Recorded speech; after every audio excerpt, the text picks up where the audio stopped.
Trigger warning, everybody. This is a very graphic and tragic story.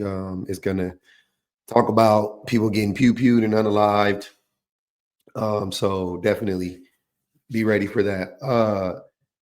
And this just happened a few days ago. It happened out here by me, actually, in Fontana, California. Fontana is about an hour away from me or so, an hour and 10 minutes away from me. I used to live out that way, like 5 minutes away from Fontana, actually. So yeah. But this is a very story that is close to home, right? In the geographical sense, but it's just the same old thing over and over and over again, right? Violent men not being able to control their emotions, jealousy, things of that nature. So buckle up. Families are grieving tonight after a popular fitness influencer and her date were gunned down outside a sushi restaurant in Fontana Sunday night. Gloria Zamora, a mother of 7, and Hector Garduno, a father of 4, were shot and killed, and authorities say her estranged husband pulled the trigger. Sandra Mitchell has more on this tragedy live from Duarte. Sandra. And share that estranged husband also was killed by an off-duty sheriff's deputy who just happened to be in the area. This was in a very crowded parking lot, a shopping center with a lot of people around when the shooting started. Gloria here. I'm at Zoo Culture today. Come and do a HIIT workout with me. For thousands of women, Gloria Zamora was an inspiration, a mom of 7 dedicated to empowering others through fitness. First, we have to get the music right. Does anybody else feel the same? But Sunday night outside a Fontana sushi restaurant, reports are coming in that 2 people had been shot. Zamora and her date, Hector Garduno, were gunned down, police say, by her estranged husband. Garduno shot first. Zamora ran, but her husband chased her down and shot her multiple times. Once officers arrived on scene, we learned that a female victim had been shot, a male victim had been shot, and then an off-duty San Bernardino County Sheriff's deputy engaged the shooter. An off-duty San Bernardino Sheriff's deputy shot and killed the suspect, Zamora's husband, Thomas Albert Tamayo Lizarragua.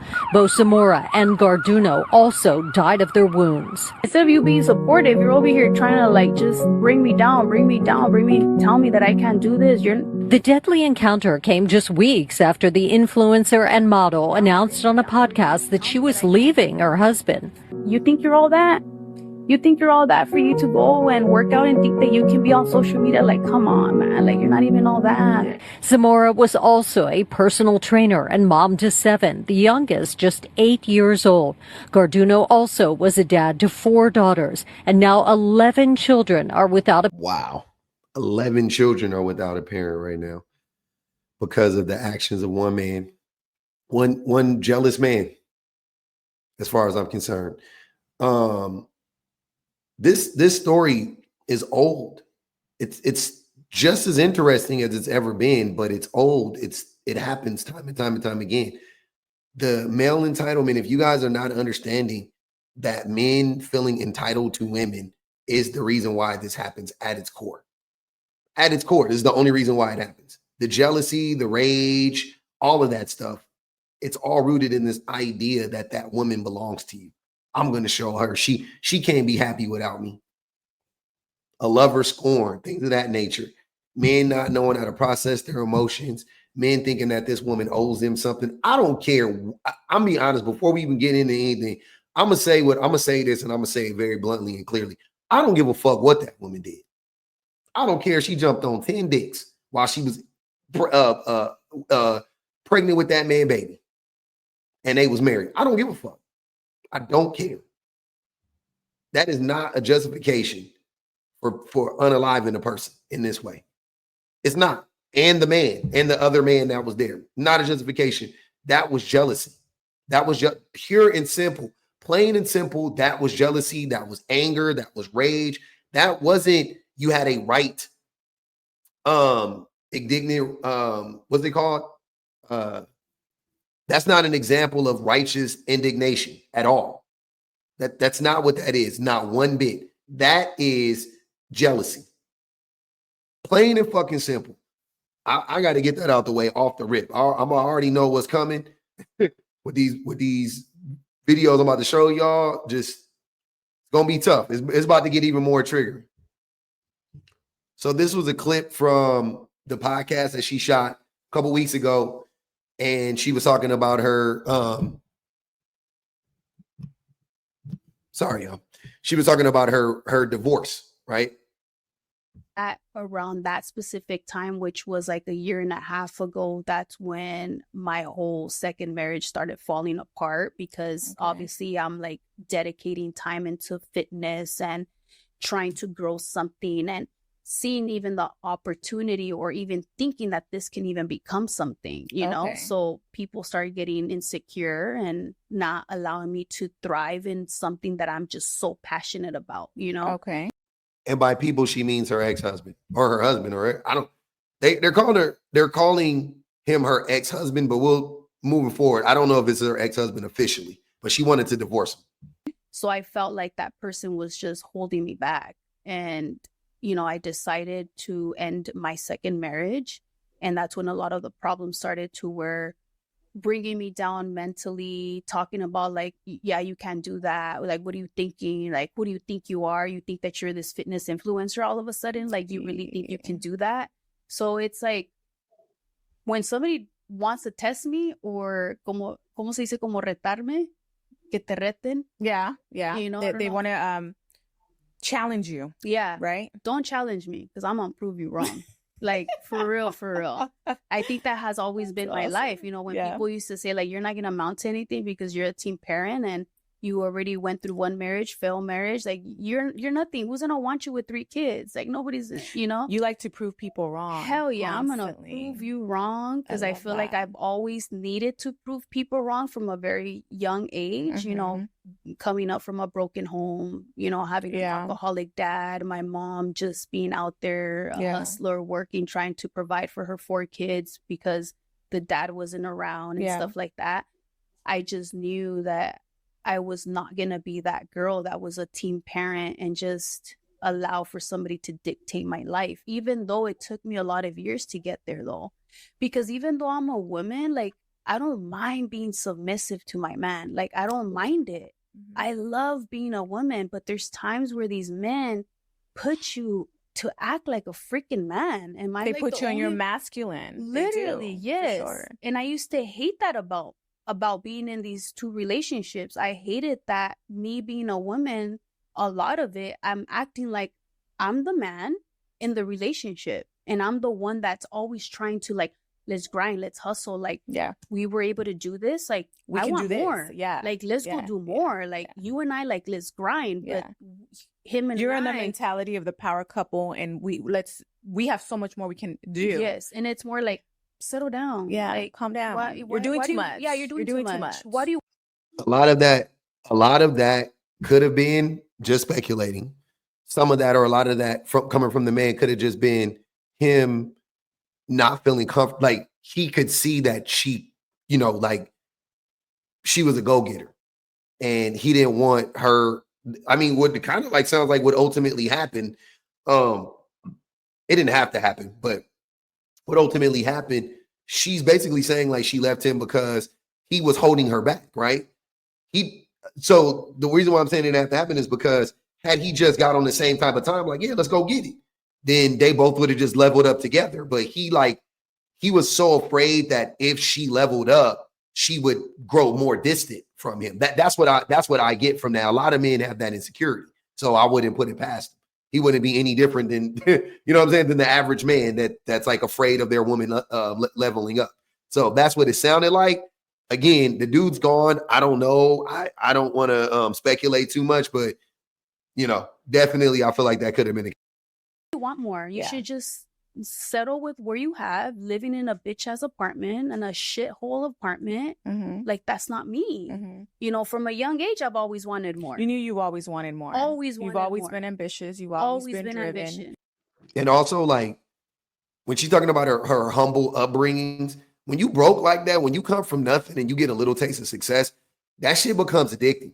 Like, you gotta have it. You know what I mean? Like, you want to go as far as you can go, because you like, man, going back ain't an option. Going back is not an option. And some people, when they come from humble beginnings, they just level up 1 or 2 times and they're like, shit, this is good for me. That's good enough. Shit, what am I? You know what I mean? Like, I can't complain, man. I'm a project baby. I was eating out. I was eating chicken lo mein from I was eating, I was eating butter steaks. I was eating government cheese 2 weeks ago. Now we eating from Aldi's, and a lot of that. I'm not knocking anybody where they at. You know what I'm saying? Like, I don't think that I think that that's fine too. If you content there, you content. I don't think anything's wrong with that. But that can become problematic if you're in a relationship with a person that's cool with buying their groceries from Aldi's, and you got another person that's like, nah, I'm trying to go Whole Foods with it. You know what I'm saying? I'm trying to go bare minimum Whole Foods. I'm really trying to get to Erewhon, but I'll settle for Whole Foods right now. You know what I mean? That's a dynamic that it needs to be worked out, right? And if one party isn't willing to work it out, then it usually is going to stall. The relationship is going to stall. My thing is if it's unhealthy, I understand. If the person is like, how much more do you want? You know what I'm saying? Like I'm saying, if my wife was like, we got a mansion, we got a yacht, we got whatever. I'm just making up shit. It wouldn't take all that for me, but I'm saying, we got a mansion, we got 19 cars, we got all the money in the bank, we got our retirement ready, all da, right? Cool. And then my wife is like, we need more. Nah, we don't. And getting more is requiring me taking away from myself, or taking away from time being spent with my family, with my sons, whatever the case may be. Nah, I'm not down. But if it's like we don't even have a house yet, right? And that's what it sounds like with her. She was like, yeah, I want to buy a home. Like, we haven't even bought a house yet. I feel like that's like, keep going. I don't feel like that's unhealthy to try to get there. And she had a lot of success. Like, she had like 150,000 followers on Instagram, and like, you know what I'm saying? Like a grip on TikTok. Like, she was on her way. She had to, she was on her way. I know how that content money comes, you know what I'm saying? With those types of platforms. So she could have did it. She was on her way. Life has thrown so many obstacles at you now, gotten to know you, your life story, and getting to know you. And to be honest, I look up to the fact that you not once looked at yourself as a victim. Yes, you went through a lot of things, right? I went through a lot, yeah. And you overcame so many. But not, yes, and I'm sure you had your moments where you cried, which valid, and but you kept going, and you didn't give up, and you still are. I still don't give up. You still don't give up, and you still are. I think this is your prime, where you know who you are, and you know what you're capable of, and no one's gonna stop that. So either you join me or get out of my way. Yeah, she was a teen mom. She's in her 30s right now. She probably was like really coming into her own, and she found her niche in life, like finding, you know what I mean? Like, I know what that feels like. I can relate to this, I mean, being 43 and finding, what, what I'm saying? My second go around at this or whatever, because I've done, similar. I've been in entertainment before, but yeah, I know what that feels like. I know what you feel like. Finally, I've arrived. You know what I'm saying? Like, yeah, she was, man, this is sad, man, listening to this shit. Listening to what she's saying, I just relate to it a lot. Like, I can connect with that a lot. Just, and I'm not an overly ambitious person at all, not even a little bit. But I am ambitious. I do have ambitions, and I feel like they're healthy. I got goals or whatever. And in the state that I live in the country we live in, it takes a lot of money. It takes a lot of money. She got 7 kids. Let's say she want half of them to go to college. You know what I'm saying? How much money does that take? She want to set them up, make sure they got a home to live in. How much money does that take? She want to make sure all of them have $50,000 to start their lives off. Whatever, you know what I'm saying? Whatever, because we all got goals for our children. Things that we want to give them, right? I'm talking about while we're alive. That takes money, man. That takes money. We live in a material world. She was a material girl. I don't want to sound corny, but ain't nothing wrong with that. Ain't nothing wrong with that if it's healthy, if it's reasonable. And it just feels like she had a long ways to go. So I get why she was like, let's get it. Like, let's go. And the dude, oh boy, like, relax, chill out. We don't need that right now. Like that. Hey man, it's time to go. It's time to go. Get the fuck out of here.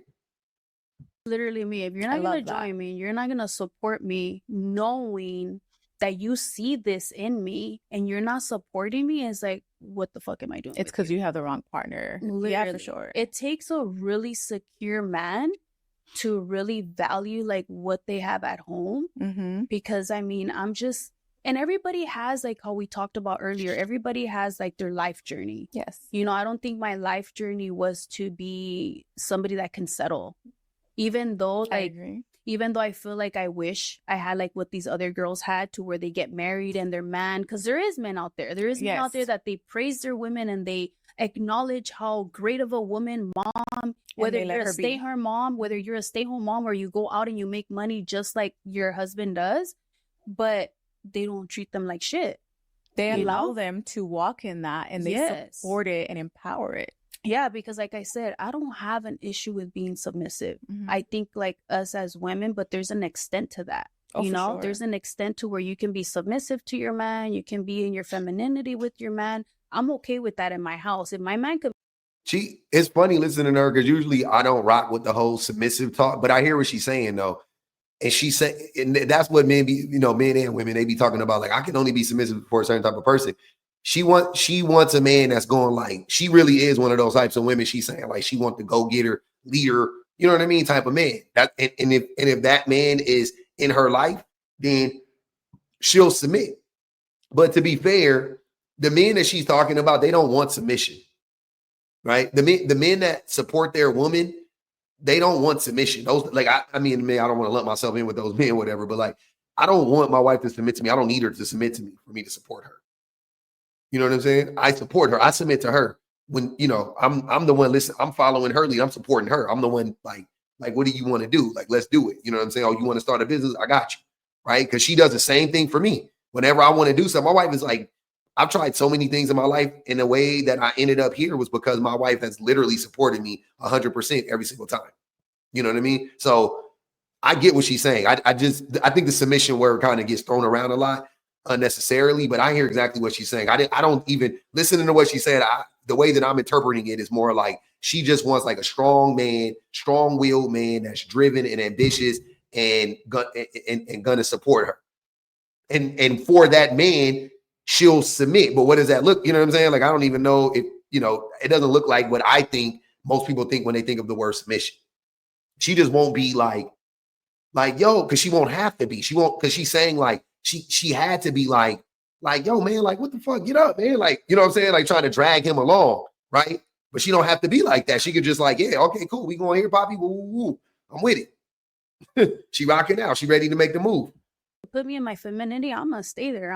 You're my king. I'm gonna treat you like 100%. You are my everything. For sure. But the moment that you don't treat me good and you don't appreciate who I am, like even my person of who I am, and you don't allow me to be me to my fullest, like I'll eventually get to the point where like, yeah, I'm not appreciated. Yeah. Because I hated that's who I am with my first marriage and this one.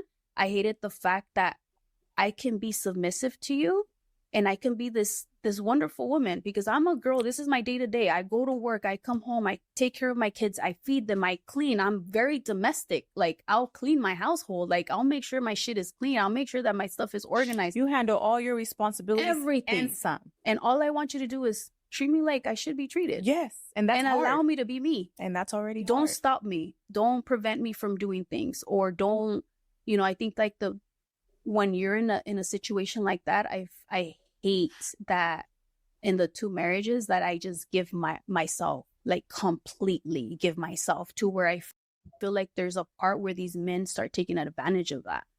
They take, yeah. And men will easily.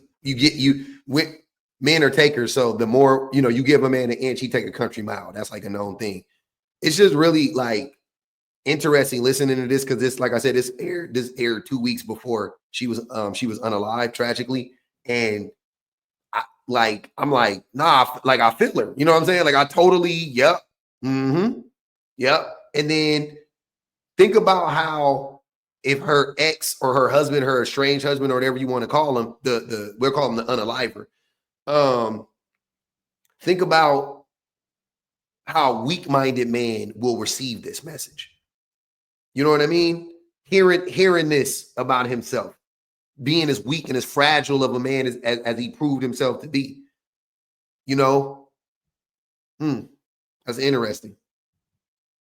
You kind of see it. You get like now seeing everything played out. Like it's like you can see the train kind of going off the rails. But this is when stuff got really twisted. Like when I watched this video and I was just like, this is interesting to do this.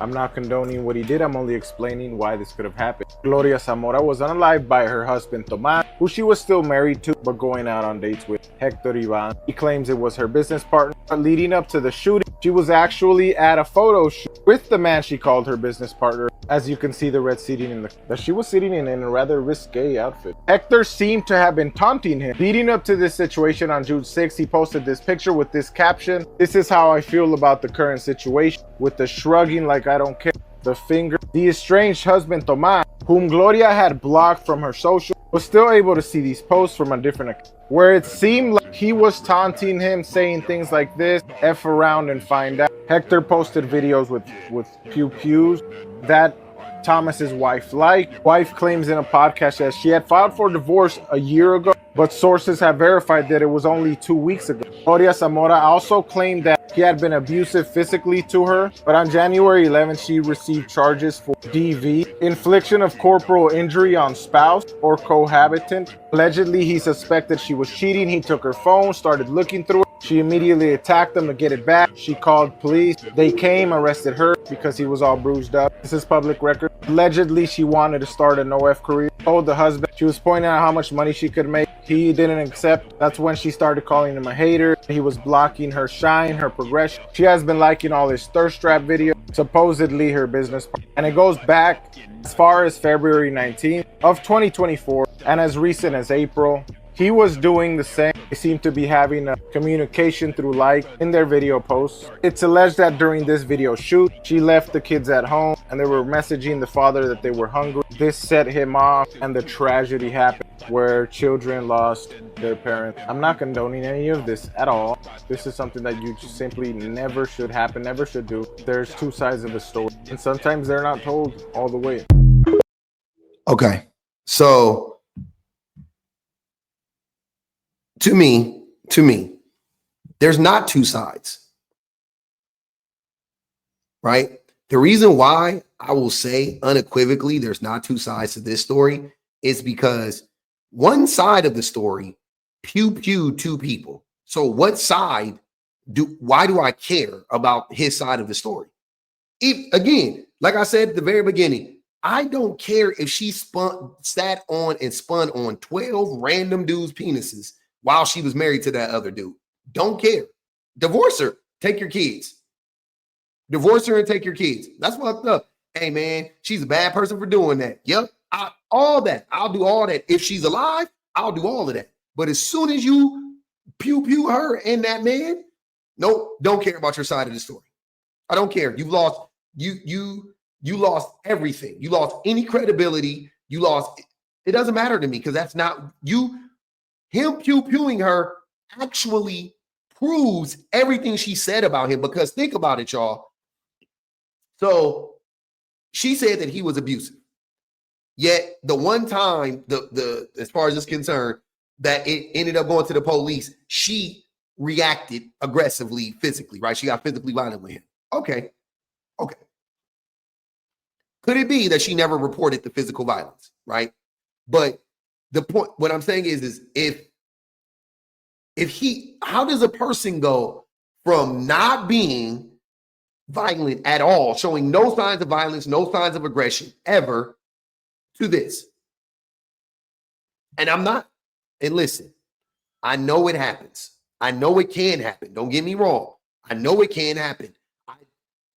I remember recently, I forget her name, lovely young lady. She ended up getting unalived by her soon-to-be ex-husband.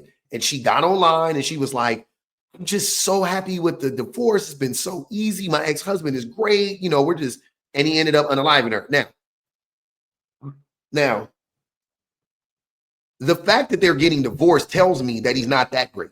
You dig what I'm saying? She could have been more surprised at how cool everything was going. And that's why she made that video, meaning there could have been other, you know what I mean? Other abuses happening behind the scenes, because there almost always is. Almost always, I say.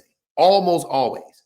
There's a progression. It usually doesn't go, the guy is just completely nice, good guy, the woman cheats or what, and then he just like, that's not how it goes, typically. So him being able to exhibit this level of violence, execute this level of violence, 100% tells me that he actually was violent. I don't care about this. I don't care about this incident right here. This is reactionary abuse at best, right? He snatched her property. She, you know what I'm saying, got violent to get it back. Whatever the case may be, he could have been provoking her, which snatching somebody's property could be a provocation. Provocation.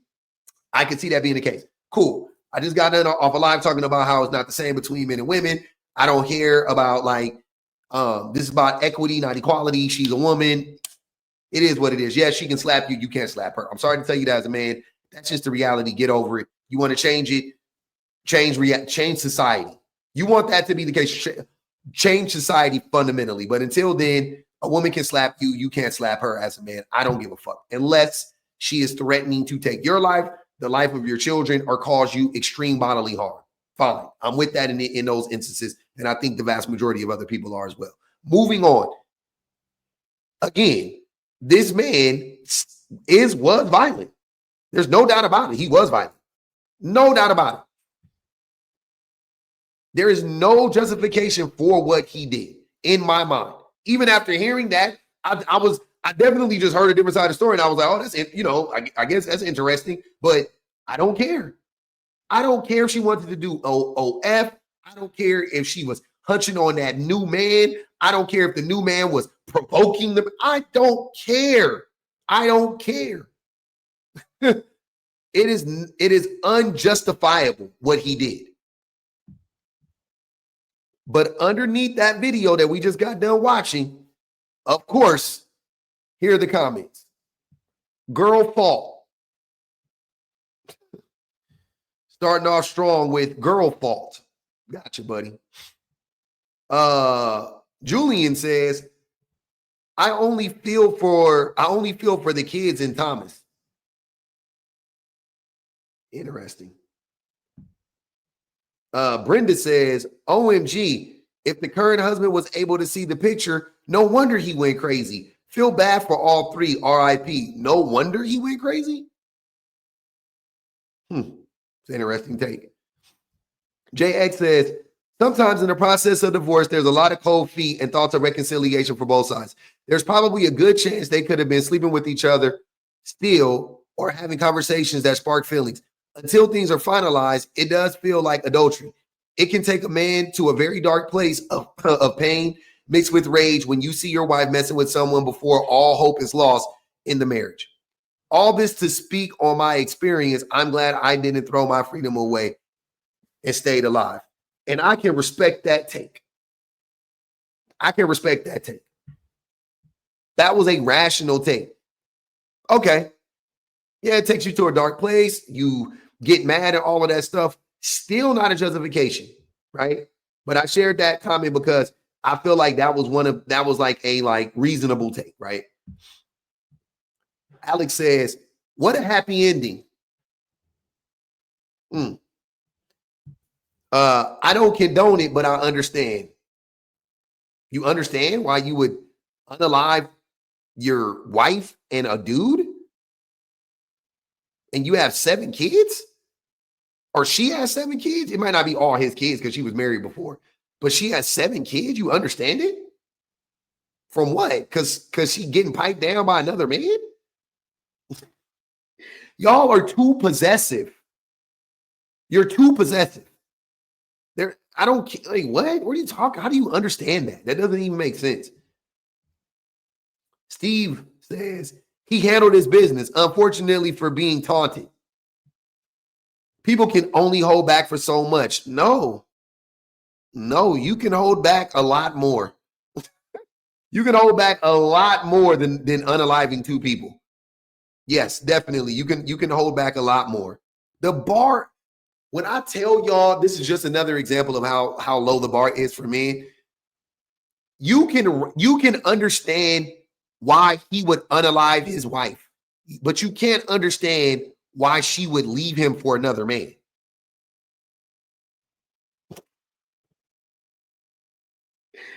Oh my God. Sick. Clutch says, exactly. There's two sides. Period. She was cheating and lying, used him for the surgeries and everything. So gaslighting with disrespect. What? Y'all be using gaslighting. You don't, the last thing they should have gave me was psychological jargon. Psychobabble, whatever you want to call it. Like, y'all, you don't know what you're talking about. And lastly, he says, give the ex-husband a round of applause. Wow. Men justifying a woman who has 7 kids being slain, all because I don't care what she did. That's what I'm saying. I'll say she was cheating on her husband. Don't care. Cheating is terrible. Cheating is terrible, right? But compared to unaliving, not even close. Not even in the same ballpark. Cheating is terrible. Cheating is terrible. Stealing somebody's life savings is terrible. People literally can unalive from their life savings being stolen from them. Literally. People literally can. And I'm not talking about unaliving themselves. They can literally unalive. Like, they cannot have money for emergencies, medical emergencies. What if they're close to retirement? They might not be able to retire now. They might they can unalive working on jobs, unalive themselves, by working or what. Like, dude, yeah, terrible, egregious. Not like, it's not the same as pew-pewing a person. I'm sorry. That is what it is. But you see how sick and depraved men are, and how obsessive men are, and how often men make excuses for other men and set the bar so low that they could even rationalize a man unaliving two people.